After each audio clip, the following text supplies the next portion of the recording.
ఓం శాంతి 9/12/2024 మధురమైన పిల్లలు, వినాశనానికి ముందే అందరికీ తండ్రి పరిచయాన్ని ఇవ్వాలి. ధారణ చేసి ఇతరులకు అర్థం చేయించండి. అప్పుడు ఉన్నత పదవి లభించగలదు.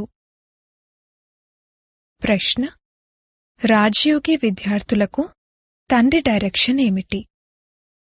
జవాబు: మీకిచ్చిన డైరెక్షన్ ఏంటంటే, ఒక్క తండ్రికి చెందినవారుగా అయిన తర్వాత ఇక ఇతరులపై మనసు పెట్టుకోకూడదు. ప్రతిజ్ఞ చేసిన తర్వాత మళ్లీ పతితులుగా అవ్వకూడదు. మీరు ఎటువంటి సంపూర్ణ పావనులుగా అవ్వండంటే, మీకు తండ్రి మరియు టీచర్ యొక్క స్మృతి నిరంతరము స్వతహాగానే ఉండాలి. ఒక్క తండ్రినే ప్రేమించండి, వారినే స్మృతి చేయండి. తద్వారా మీకు ఎంతో శక్తి లభిస్తూ ఉంటుంది. ఓం శాంతి. ఆత్మిక తండ్రి కూర్చుని అర్థం చేయిస్తారు. ఎప్పుడైతే ఈ శరీరం ఉంటుందో అప్పుడే అర్థం చేయిస్తారు. సమ్ముఖంగానే అర్థం చేయించవలసి ఉంటుంది. ఏదైతే సమ్ముఖంగా అర్థం చేయించబడుతుందో అది మళ్లీ లిఖితపూర్వకంగా కూడా అందరి వద్దకు వెళ్తుంది. మీరిక్కడకు సమ్ముఖంగా వినేందుకు వస్తారు. అనంతమైన తండ్రి ఆత్మలకు వినిపిస్తారు. ఆత్మే వింటుంది. అంతా ఆత్మే చేస్తుంది ఈ శరీరం ద్వారా. అందుకే మొట్టమొదట స్వయాన్ని ఆత్మగా తప్పకుండా భావించాలి. ఆత్మలు పరమాత్మ ఎంతో కాలం వేరుగా ఉన్నారు అన్న గాయనముంది. ఇక్కడ పాత్రను అభినయించడానికి అందరికంటే ముందుగా తండ్రి నుండి ఎవరు విడిపోయి వస్తారు?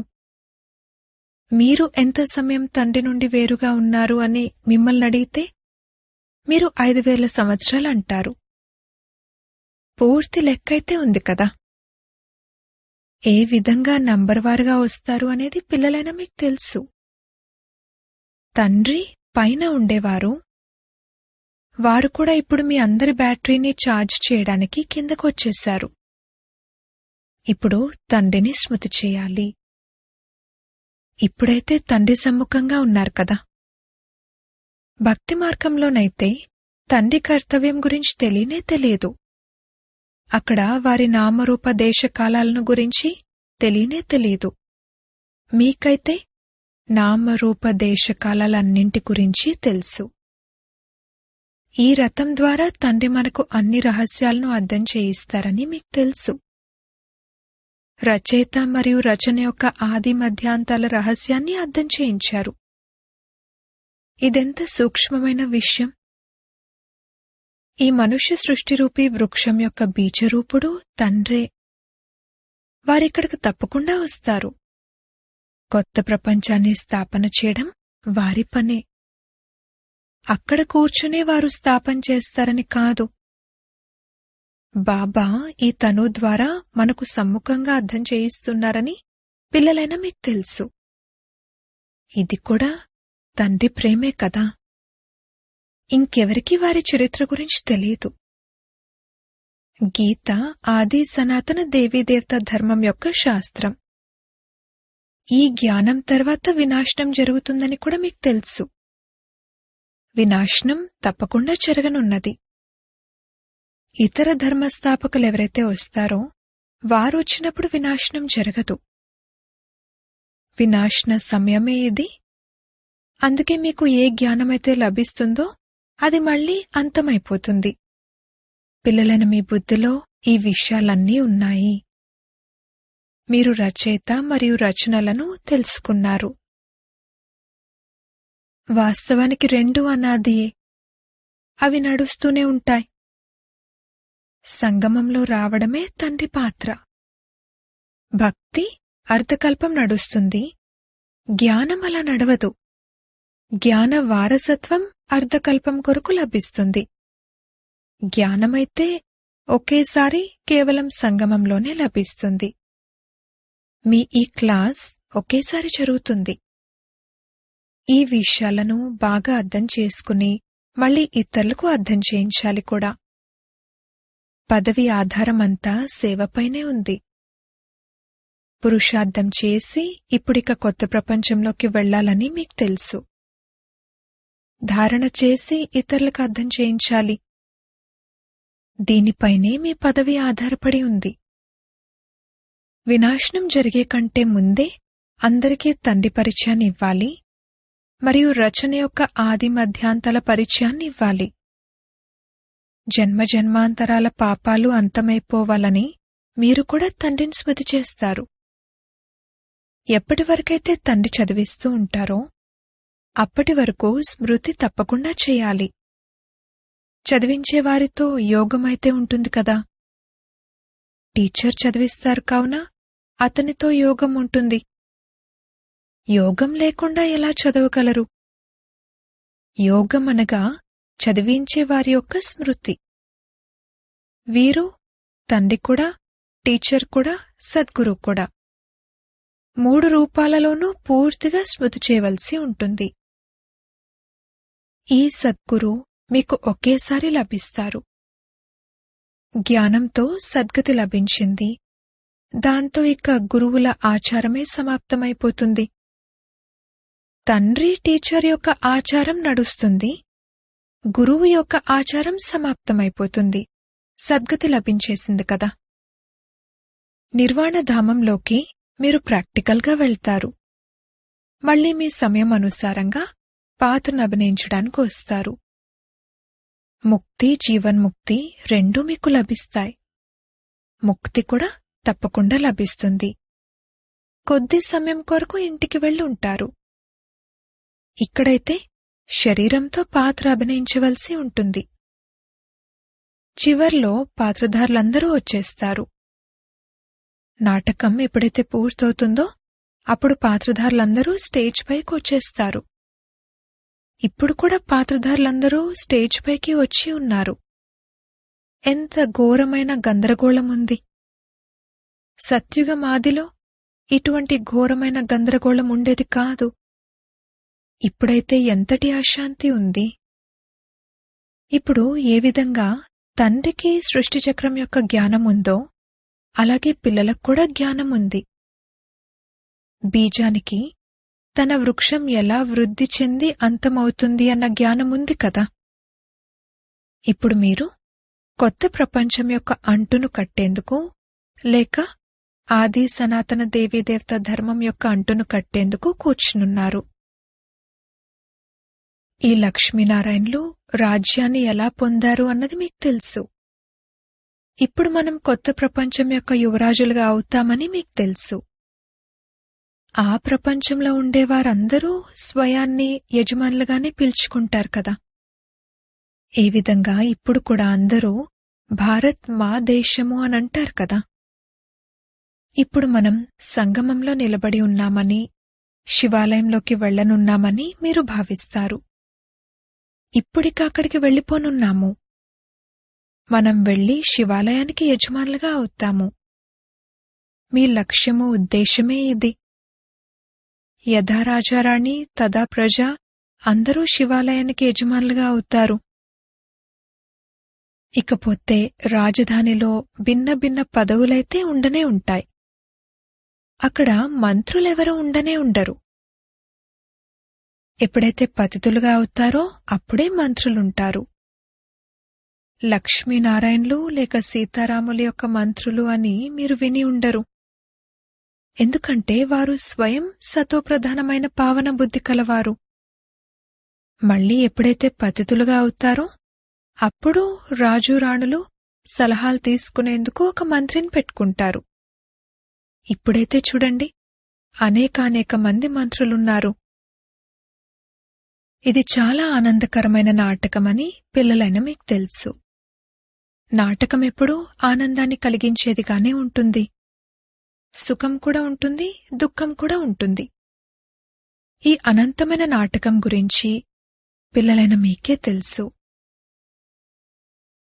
ఇందులో ఏడవాల్సిన, పెడబొబ్బలు పెట్టాల్సిన విషయమే లేదు. గతించిన దానిని గతంగానే చూడండి. ఈ సృష్టి నాటకం తయారై సిద్ధంగా ఉన్నది. అదే ఇప్పుడు జరుగుతుంది. ఇప్పుడు కొత్తగా ఏమీ తయారయ్యేది లేదు. జరగరాందేమైనా జరిగినా చింతించాల్సిన అవసరమేమీ లేదు.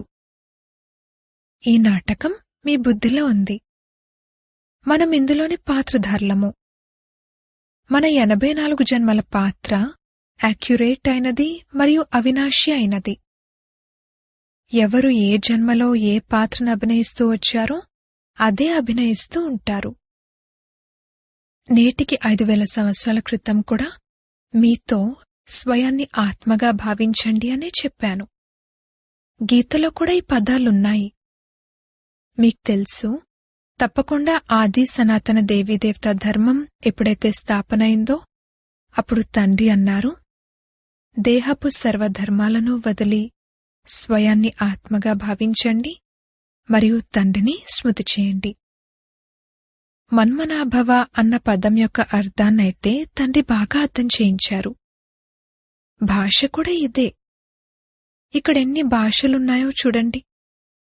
భాషల విషయంలో కూడా ఎన్ని గొడవలు జరుగుతూ ఉంటాయి. భాష లేకుండానైతే పని నడవదు. ఎటువంటి భాషలు నేర్చుకుని వస్తారంటే ఇక మాతృభాష అంతమైపోతుంది. ఎవరైతే ఎక్కువ భాషలు నేర్చుకుంటారో వారికి బహుమతి లభిస్తుంది. ఎన్ని ధర్మాలుంటే అన్ని భాషలుంటాయి. అక్కడైతే మీకు తెలుసు, మన రాజ్యమే ఉంటుంది, అలాగే భాష కూడా ఒక్కటే ఉంటుంది. ఇక్కడైతే 100 మైళ్లకు ఒక భాష ఉంది. అక్కడైతే ఒకే భాష ఉంటుంది. ఈ విషయాలన్నింటినీ తండ్రి కూర్చుని అర్థం చేయిస్తారు. కావున ఆ తండ్రినే స్మృతి చేస్తూ ఉండండి. శివ్ బాబా బ్రహ్మ ద్వారా అర్థం చేయిస్తారు. రథమైతే తప్పకుండా కావాలి కదా. శివ్ బాబా మన తండ్రి. నాకైతే లెక్కలేనంతమంది పిల్లలున్నారు అని బాబా అంటారు. బాబా ఇతని ద్వారా చదివిస్తారు కదా. టీచర్నెప్పుడు ఆలింగనం చేసుకోరు కదా. తండ్రి అయితే మిమ్మల్ని చదివించడానికి వచ్చారు. వారు రాజయోగాన్ని నేర్పిస్తారు. కావున వారు టీచర్ అయినట్లు కదా. మీరు విద్యార్థులు. విద్యార్థులు ఎప్పుడైనా టీచర్ను ఆలింగనం చేసుకుంటారా?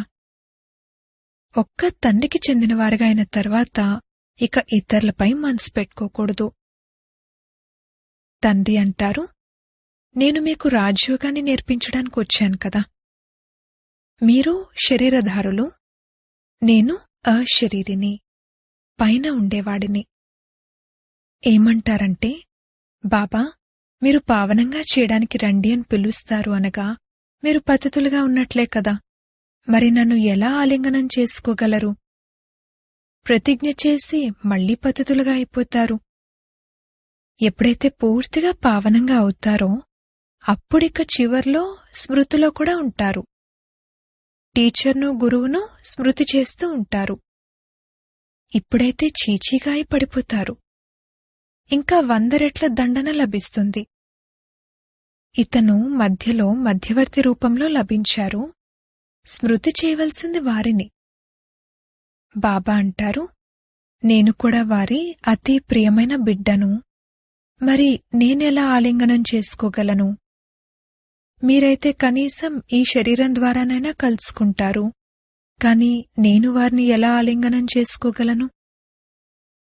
తండ్రి అయితే అంటారు, పిల్లలు, మీరు ఒక్క తండ్రినే స్మృతి చేయండి, ప్రేమించండి. స్మృతి ద్వారా ఎంతో శక్తి లభిస్తుంది. తండ్రి సర్వశక్తివంతుడు. తండ్రి నుండే మీకు ఇంతటి శక్తి లభిస్తుంది. మీరు ఎంత శక్తివంతులుగా అవుతారు. మీ రాజధానిపై ఎవరూ విజయాన్ని పొందలేరు. రావణ రాజ్యమే అంతమైపోతుంది. దుఃఖాన్నిచ్చేవారు ఎవరూ మిగిలి ఉండరు. దానిని సుఖధామం అంటారు. రావణుడు మొత్తం విశ్వమంతటిలో అందరికీ దుఃఖాన్ని ఇస్తారు. జంతువులు కూడా దుఃఖితమవుతాయి.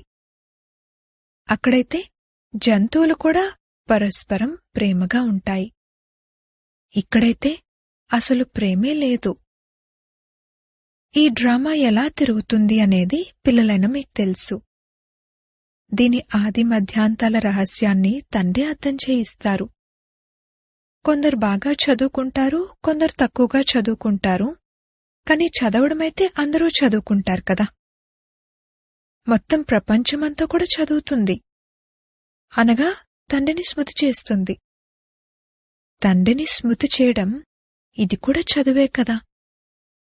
ఆ తండ్రిని అందరూ స్మృతి చేస్తారు.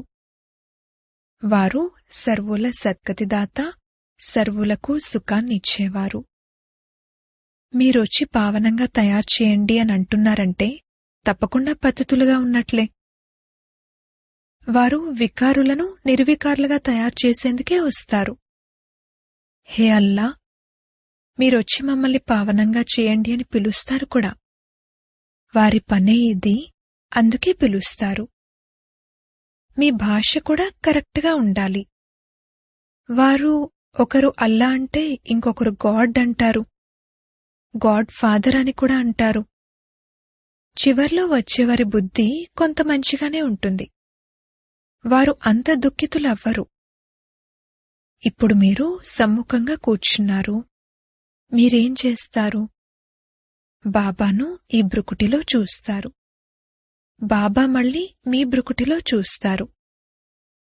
నేను ఎవరిలోకైతే ప్రవేశిస్తానో అతణ్ణి చూడగలనా? అతనైతే నా పక్కనే కూర్చున్నారు. ఇది బాగా అర్థం చేసుకోవాల్సిన విషయం. నేను ఇతని పక్కనే కూర్చున్నాను, వీరు నా పక్కన కూర్చున్నారు అని ఇతను కూడా భావిస్తారు. మేము మా ముందు ఇద్దరినీ చూస్తున్నాము అని మీరంటారు. తండ్రి మరియు దాదా రెండు ఆత్మలను మీరు చూస్తారు.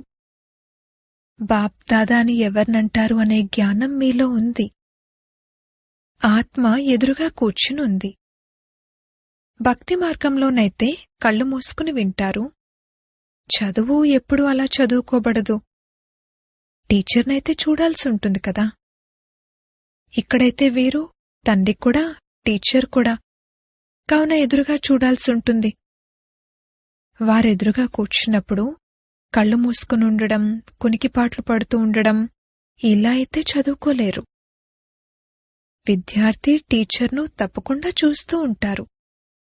లేకపోతే టీచర్ అంటారు, ఇతనైతే కునికిపాట్లు పడుతూ ఉంటాడు, ఇతనేమైనా తాగి వచ్చాడా? బాబా ఈ తనువులో ఉన్నారని, నేను బాబాను చూస్తున్నానని మీ బుద్ధిలో ఉంది. తండ్రి అర్థం చేయిస్తారు. కళ్ళు మూసుకుని కూర్చునేందుకు ఇది సామాన్యమైన క్లాస్ ఏమీ కాదు. స్కూల్లో ఎప్పుడైనా ఎవరైనా కళ్ళు మూసుకుని కూర్చుంటారా? ఇతర సత్సంగాలను స్కూల్ అనరు. గీతను వినిపించినా కాని దానిని స్కూల్ అనరు. వారిని చూసేందుకు వాళ్లేమైనా తండ్రా? కొందరు శివుని భక్తులుంటారు. వారు శివుణ్ణే తలుచుకుంటూ ఉంటారు. చెవుల ద్వారా కథను వింటూ ఉంటారు. శివుని భక్తి చేసేవారు శివుణ్ణే స్మృతి చేయవలసి ఉంటుంది. ఏ సత్సంగాల్లోనూ ప్రశ్నోత్తరాలుండవు, ఇక్కడుంటాయి. ఇక్కడ మీ సంపాదన ఎంతో ఉంది. సంపాదనలో ఎప్పుడు ఆవలింతలు రావు. ధనం లభిస్తుంది కదా, కావున సంతోషం ఉంటుంది. ఆవలింతలు దుఃఖానికి గుర్తు. రోగగ్రస్తులుగా ఉంటే లేక దీవాలా తీసి ఉంటే ఆవలింతలు వస్తూ ఉంటాయి. ధనం లభిస్తూ ఉంటే ఎప్పుడూ ఆవలింతలు రావు. బాబా వ్యాపారి కూడా. రాత్రివేళలో స్టీమర్లొచ్చినప్పుడు రాత్రి మేల్కొని ఉండాల్సి వచ్చేది. కొందరు బేగంలు రాత్రివేళలో వచ్చేవారు. అప్పుడు కేవలం స్త్రీల కొరకు మాత్రమే తెరిచి ఉండేది. తండ్రి కూడా అంటారు, ప్రదర్శని మొదలైన వాటిలో స్త్రీల కొరకు విశేషంగా ఒక రోజు ఉంచినట్లయితే ఎంతోమంది వస్తారు. పరదా ధరించేవారు కూడా వస్తారు. అలా పరదా ధరించేవారు ఎందరో ఉంటారు. వారు కార్లలో ఉన్నప్పుడు కూడా పరదా ఉంటుంది. ఇక్కడైతే ఇది ఆత్మ విషయము. జ్ఞానం లభిస్తే పరదా కూడా తెరుచుకుంటుంది. సత్యుగంలో పరదా మొదలైనవి ఉండవు. ఇది ప్రవృత్తి మార్గానికి సంబంధించిన జ్ఞానం కదా. అచ్చా, మధురాతి మధురమైన సిక్కిలదే పిల్లలకు మాతాపితా బాప్దాదాల ప్రియ స్మృతులు మరియు గుడ్ మార్నింగ్. ఆత్మిక పిల్లలకు ఆత్మిక తండ్రి నమస్తే. ధారణ కొరకు ముఖ్య సారము. మొదటి పాయింట్, ఈ నాటకము ఎంతో ఆనందకరంగా తయారు చేయబడి ఉంది. ఇందులో సుఖం మరియు దుఃఖం యొక్క పాత్ర నిశ్చితమై ఉంది. అందుకే ఏడవాల్సిన, పెడబొబ్బలు పెట్టవలసిన విషయమేదీ లేదు.